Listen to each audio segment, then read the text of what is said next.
Excerpt from the local newspaper. Ominous unknown killer is still at large. After weeks of unexplained murders, the ominous unknown killer is still on the rise. After little evidence has been found, a young boy states that he survived one of the killer's attacks and bravely tells his story.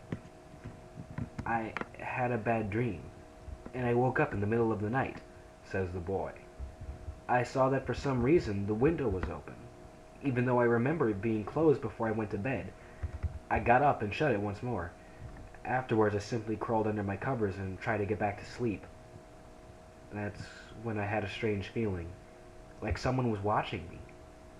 I looked up and nearly jumped out of my bed. There, in the little ray of light, illuminating from between my curtains, were a pair of two eyes. These weren't regular eyes, they were dark, ominous eyes. They were bordered in black and just plain out terrified me. That's when I saw his mouth, a long, horrendous smile that made every hair on my body stand up. The figure stood there, watching me. Finally, after what seemed like forever, he said it. A simple phrase, but said in a way only a madman could speak. He said, 'Go to sleep.' I let out a scream. That's what sent him at me. He pulled up a knife, aiming at my heart. He jumped on top of my bed, and I fought him back. I kicked, I punched, I rolled around trying to knock him off of me. So my dad busted in. The man threw the knife, and it went into my dad's shoulder. The man probably would have finished him off if one of the neighbors hadn't alerted the police. They drove into the parking lot and ran towards the door. The man turned and ran down the hallway. I heard a smash, like glass breaking, and as I came out of my room, I saw the window that was pointing towards the back of my house was broken. I looked out to see him vanish into the distance. I can tell you one thing, I will never forget that face. Those cold, evil eyes, that psychotic smile, they will never leave my head. Police are still on the look for this man. If you see anyone that fits the description in this story, please contact your local police department. Jeff and his family had just moved into a new neighborhood. His dad had gotten a promotion at work, and they thought it would be best to live in one of those fancy neighborhoods. Jeff and his brother, Lou, couldn't complain, though. A new, better house? What was not to love? As they were getting unpacked, one of the neighbors came by. "Hello," she said. "I'm Barbara. I live across the street from you. Well, I just wanted to introduce myself and to introduce my son." She turns around and calls her son over. "Billy, these are our new neighbors." Billy said hi and ran back to play in his yard. "Well," said Jeff's mom, "I'm Margaret, and this is my husband Peter, and my two sons Jeff and Lou." They each introduced themselves, and then Barbara invited them to her son's birthday. Jeff and his brother were about to object when their mother said that they would love to. When Jeff and his family are done packing, Jeff went up to his mom. "Mom, why don't you invite us to some kid's party? If you haven't noticed, I'm not some dumb kid." "Jeff," said his mother, "we just moved here. We should show that we want to spend time with our neighbors. Now we're going to that party, and that's final." Jeff started to talk, but stopped himself, knowing that he couldn't do anything. Whenever his mom said something, it was final. He walked up to his room and plopped down on his bed. He sat there, looking at his ceiling, when suddenly he got a weird feeling. Not so much of pain, but a weird feeling. He dismissed it as just some random feeling. He heard his mother call him down to get his stuff, and he walked down to get it. The next day, Jeff walked downstairs to get breakfast and get ready for school. As he sat there eating his breakfast, he once again got that feeling, and this time it was stronger. It gave him a slight tugging pain, but he once again dismissed it. As he and Leo finished breakfast, they walked down to the bus stop. They sat there, waiting for the bus, and then all of a sudden some kid on a skateboard jumped over them, only inches above their laps. They both jumped back in surprise. "Hey, what the hell?" The kid landed and turned back to them. He kicked his skateboard up and caught it with his hands. The kid seems to be about 12, 1 year younger than Jeff. He wears an Aeropostale shirt and ripped blue jeans. "Well, well, well. Looks like we got some new meat." Suddenly 2 other kids appeared. One was super skinny, and the other was huge. "Well, since you're new here, I'd like to introduce ourselves. Over there is Keith." Jeff and Leo looked over to the skinny kid. He had a dopey face that you would expect a sidekick to have. "And here's Troy." They looked over at the fat kid. Talk about a tub of lard. This kid looked like he hadn't exercised since he was crawling. "And I," said the first kid, "am Randy. Now for all the kids in this neighborhood, there's a small price for bus fare, if you catch my drift." Leo stood up, ready to punch the light out of the kid's eyes when one of his friends pulled a knife on him. I had hoped you would be more cooperative, but it seems we must do this the hard way. The kid walked up to Leo and took his wallet out of his pocket. Jeff got that feeling again, and it was truly strong. A burning sensation. He stood up, but Lou gestured him to sit down. Jeff ignored him and walked up to the kid. Listen here, you little punk. Give back my bro's wallet or else. Randy put the wallet in his pocket and pulled out his own knife. Oh, what will you do? Just as he finished the sentence, Jeff popped the kid in the nose. As Randy reached for his face, Jeff grabbed the kid's wrist and broke it. Randy screamed, and Jeff grabbed the knife from his hand. Troy and Keith rushed Jeff, but Jeff was too quick. He threw Randy to the ground. Keith lashed out at him, but Jeff ducked and stabbed him in the arm. Keith dropped his knife and fell to the ground, screaming. Troy rushed him too, but Jeff didn't even need the knife. He just punched Troy straight in the stomach, and Troy went down. And as he fell, he puked all over. Leo could do nothing but look in amazement at Jeff.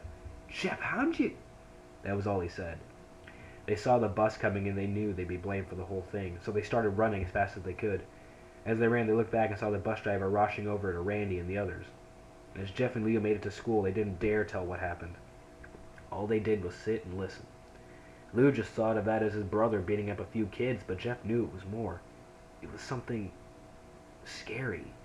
And as he got that feeling, he felt how powerful it was. The urge just hurt someone. He didn't like how it sounded, but he couldn't help feeling happy. He felt that strange feeling go away and stay away for the entire day of school. And even as he walked home, due to the whole thing near the bus stop and how now he probably wouldn't be taking the bus anymore, he felt happy. When he got home, his parents asked him how his day was, and he said in a somewhat ominous voice, "It was a wonderful day." Next morning, he heard a knock at his front door. He walked down to find 2 police officers at the door, his mother looking back at him with an angry look. "Jeff, these officers tell me that you attacked 3 kids, that it wasn't regular fighting, that they were stabbed. Stabbed, son!" Jeff's gaze fell to the floor, showing his mother that it was true. "Mom, they were the ones who pulled the knives on me and Lou." "Son," said one of the cops, "we found 3 kids, 2 stabbed, 1 having a bruise on his stomach, and we have witnesses providing that you fled the scene. Now what does that tell us?" And Jeff knew it was no use. He could say him and Lou had been attacked, but then there was no proof it was not them who attacked first. They couldn't say that they weren't fleeing, because truth be told they were, so Jeff couldn't defend himself or Lou. "Son, call down your brother." Jeff couldn't do it, since it was him who beat up all the kids. Sir, it was me. I was the one who beat up the kids. Lou tried to hold me back, but he couldn't stop me." The cop looked at his partner, and they both nod. "Well, kid, looks like a year in juvie." "Wait," says Leo. He looked up to see him holding a knife. The officers pulled their guns and locked them on Leo. "It was me. I beat up those little punks. Have the marks to prove it." He lifted up his sleeves to reveal cuts and bruises if he was in a struggle. "Son, just put the knife down," said the officer. Lou held up the knife and dropped it to the ground. He put his hands up and walked over to the cops. "No, Lou, it was me. I did it." Jeff had tears running down his face. "Poor bro. Try to take the blame for what I did? Well, take me anyway." The police led Leo out to the patrol car. "Lou, tell them it was me. Tell them. I was the one who beat up those kids." Jeff's mother put her hands on his shoulders. "Jeff, please, you don't have to lie. We know it's Leo. You can stop." Jeff watched helplessly as the cop car speeds off with Leo inside. A few minutes later, Jeff's dad pulled into the driveway, seeing Jeff's face and knowing something was wrong. "Son? Son, what is it?" Jeff couldn't answer. His vocal cords were strained from crying. Instead, Jeff's mother walked his father aside to break the bad news to him as Jeff wept in the driveway. After an hour or so, Jeff walked back into the house, seeing that his parents were both shocked, sad, and disappointed. He couldn't look at them. He couldn't see how they thought of Leo when it was his fault. He just went to sleep, trying to get the whole thing off his mind. 2 days went by with no word from Leo at JDC. No friends to hang out with, nothing but sadness and guilt. That is until Saturday, when Jeff was woke up by his mother with a happy, sunshiny face. "Jeff, it's the day," she said as she opened the curtains and let the lights flood into his room. What's today?" asked Jeff as he stirs awake. "Why, it's Billy's party." He was now fully awake. "Mom, you're joking, right? You don't expect me to go some kid's party after..." There was a long pause. "Jeff, we both know what happened. I think this party could be the thing that brightens up the past days. Now get dressed. Jeff's mother walked out of the room and downstairs to get ready herself. He fought himself to get up. He picked out a random shirt and a pair of jeans and walked downstairs. He saw his mother and father all dressed up, his mother in a dress and his father in a suit. He thought, why would they ever wear such fancy clothes to a kid's party? Son, is that all you're going to wear? Said Jeff's mom. Better than wearing too much, he said. His mother pushed down the feeling to yell at him and hit it with a smile. Now, Jeff, we may be overdressed, but this is how you go if you want to make an impression, said his father. Jeff grunted and went back up to his room. I don't have any fancy clothes, he yelled downstairs. Just pick something out, called his mother. He looked around his closet for what he could call fancy. He found a pair of black dress pants he had for special occasions and an undershirt. He couldn't find a shirt to go with it, though. He looked around and found only striped and patterned shirts, none of which go with dress pants. Finally, he found a white hoodie and put it on. You're wearing that, they both said. His mother looked at her watch. Oh, no time to change. Let's just go, she said as she herded Jeff and his father out the door. They crossed the street over to Barbara and Billy's house. They knocked on the door, and it appeared that Barbara, just like his parents, way overdressed. As they walked inside, all Jeff could see were adults, no kids. The kids are out in the yard. Jeff, how about you go and meet some of them, said Barbara. Jeff walked outside to a yard full of kids. They were running around in weird cowboy costumes and shooting each other with plastic guns. He might as well be standing in Toys R Us. Suddenly, a kid came up to him and handed him a toy gun and a hat. Hey, wanna play? He said. Nah, kid, I'm way too old for this stuff. The kid looked at him with a weird puppy dog face. Please, said the kid. Fine, said Jeff. He put on the hat and started to pretend to shoot at the kids.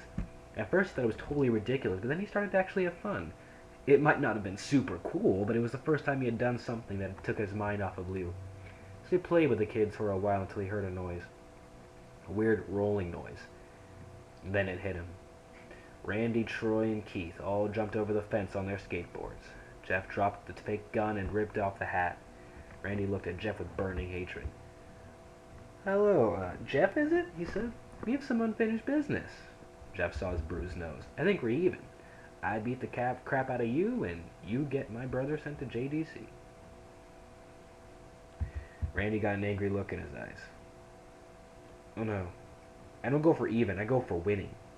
You may have kicked our asses that one day, but not today. As he said that, Randy rushed at Jeff. They both fell to the ground. Randy punched Jeff in the nose, and Jeff grabbed him by the ears and headbutted him. Jeff pushed Randy off of him, and both rose to their feet. Kids were screaming, and parents were running out of the house. Troy and Keith both pulled guns out of their pockets. No one interrupts, or guns will fly, they said. Randy pulled a knife on Jeff and stabbed it into his shoulder. Jeff screamed and fell to his knees. Randy started kicking him in the face, and after 3 kicks, Jeff grabs his foot and twists it, causing Randy to fall to the ground. Jeff stood up and walked towards the back door. Troy grabbed him. Need some help? He picks Jeff up by the back of the collar and throws him through the patio door. And as Jeff tries to stand, he is kicked down to the ground. Randy repeatedly starts kicking Jeff until he starts to cough up some blood.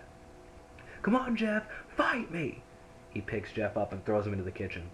Randy sees a bottle of vodka on the counter and smashes the glass over Jeff's head. Fight! He throws Jeff back into the living room. Come on, Jeff! Look at me! Jeff glances up, his face riddled with blood. I was the one who got your brother sent to JDC, and now you're just gonna sit here and let him rot in there for a whole year? You should be ashamed. Jeff starts to get up.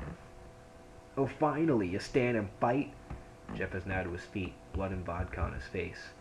Once again, he gets that strange feeling, the one in which he hasn't felt for a while. Finally, he's up, says Randy as he runs at Jeff. That's when it happens. Something inside Jeff snaps. His psyche is destroyed. All rational thinking, gone. All he can do, kill. He grabs Randy and pile drives him to the ground. Gets on top of him and just punches him straight in the heart. The punch causes Randy's heart to stop. As Randy gasps for breath, Jeff hammers down on him, punch after punch, blood gushing from Randy's body until he takes one final breath and dies. Everyone's looking at Jeff now. The parents, the crying kids, even Troy and Keith. Although they can easily break from their gaze and point their guns at Jeff, Jeff sees the guns trained on him and runs for the stairs. As he runs, Troy and Keith let fire on him, each shot missing. Jeff runs up the stairs. He hears Troy and Keith follow behind, and as they let out their final rounds of bullets, Jeff ducks into the bathroom. He grabs a towel rack and rips it off the wall. Troy and Keith race in, knives ready. Troy swings his knife at Jeff, who backs away and bangs the towel rack onto Troy's face. Troy goes down hard now, and all that's left is Keith. He's more agile than Troy, though, and ducks when Jeff swings the towel rack. He dropped the knife and grabbed Jeff by the neck. He pushed him to the wall. A thing of bleach fell down on top of him from the top shelf. It burnt both of them, and they both started to scream. Jeff wiped his eyes as best he could. He pulled back the towel rack and swung it straight into Keith's head. And as he lay there bleeding to death, he yelled out an ominous smile. "What's so funny?" asked Jeff. Keith pulled out a lighter and switched it on. "What's funny," he says, "is that you're covered in bleach and alcohol." Jeff's eyes widened as Keith threw the lighter at him. As soon as the flame made contact with him, the flames ignited the alcohol in the vodka. While the alcohol burned him, the bleach bleached his skin. Jeff let out a terrible screech as he caught on fire. He tried to roll out the fire, but it was no use. The alcohol had made him a walking inferno. He ran down the hall and fell down the stairs. And everyone started screaming as they saw Jeff, now a man on fire, drop to the ground, nearly dead. The last thing Jeff saw was his mother and the other parents trying to extinguish the flame. That's when he passed out. When Jeff awoke, he had a cast wrapped around his face. He couldn't see anything, but he felt a cast on his shoulder and stitches all over his body. He had tried to stand up, but he realized there wasn't some tube in his arm, and when he tried to get up, it fell out, and the nurse rushed in. "I don't think you can get out of bed just yet," she said, as she put him back in his bed and reinserted the tube. Jeff sat there, with no vision, no idea what his surroundings were. Finally, after hours, he heard his mother. "Honey, are you okay?" she asked. Jeff couldn't answer, though. His face was covered and he was unable to speak. "Oh, honey, I have great news. After all the witnesses told the police that Randy confessed to trying to attack you, they decided to let Lou go." This made Jeff almost bolt up, stopping halfway, remembering the tube coming out of his arm. "He'll be out by tomorrow, and then two will be able to be together again." Jeff's mother hugs Jeff and says her goodbyes. The next couple of weeks were those where Jeff was visited by his family. Then came the day where his bandages were to be removed. His family were all there to see it, what he would look like. As the doctors unwrapped the bandages from Jeff's face, everyone was on the edge of their seats. They waited until the last bandage holding the cover of his face was almost removed. "Let's hope for the best," said the doctor. Quickly pulls the cloth, letting the rest fall from Jeff's face. Jeff's mother screams at the sight of his face. Leo and Jeff's dad stare awestruck at it. What happened to my face?" Jeff said. He rushed out of bed and ran to the bathroom. He looked in the mirror and saw the cause of the distress. His face. It's horrible. His lips were burnt to a deep shade of red. His face was turned into a pure white color, and his hair singed from brown to black. He slowly put his hand to his face. It had a sort of leathery feel to it now. He looked back at his family and then back at the mirror. "Jeff," said Leo, "it's not that bad." "Not that bad," said Jeff. "It's perfect."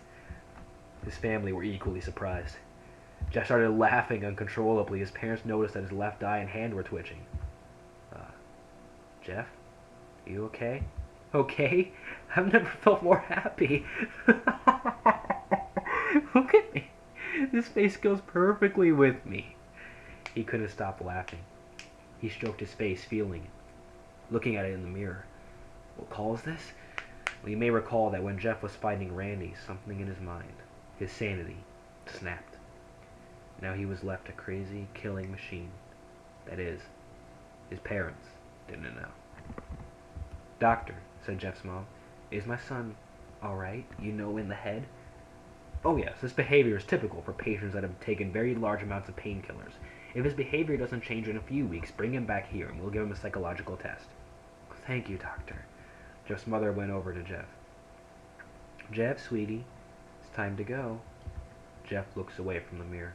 His face still formed into a crazy smile. "'Kay, Mommy." His mother took him by the shoulder and took him to get his clothes. "This is what came in," said the lady at the desk. Jeff's mom looked down to see the black dress pants and white hoodie her son wore. They were clean of blood and now stitched together. Jeff's mother led him to his room and made him put his clothes on, and they left, not knowing that this was their final day of life. Later that night, Jeff's mother woke to a sound coming from the bathroom. It sounded as if someone was crying. She slowly walked over to see what it was. When she looked into the bathroom, she saw a horrendous sight.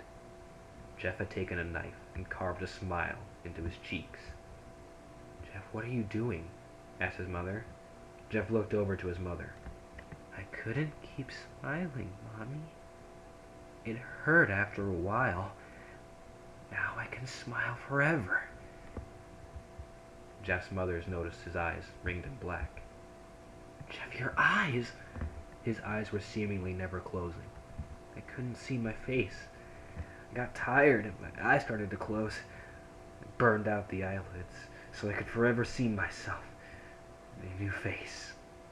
Jeff's mother slowly started to back away, seeing that her son was going insane. "What's wrong, Mommy?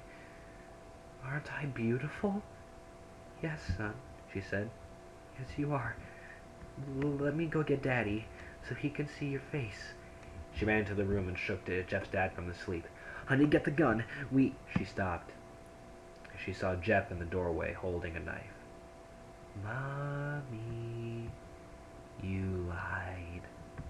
That's the last thing they hear as Jeff rushes them with the knife, gutting both of them. His brother Liu woke up, startled by some noise. He didn't hear anything else, so he just shut his eyes and tried to go back to sleep. As he was on the border of slumber, he got the strangest feeling that someone was watching him.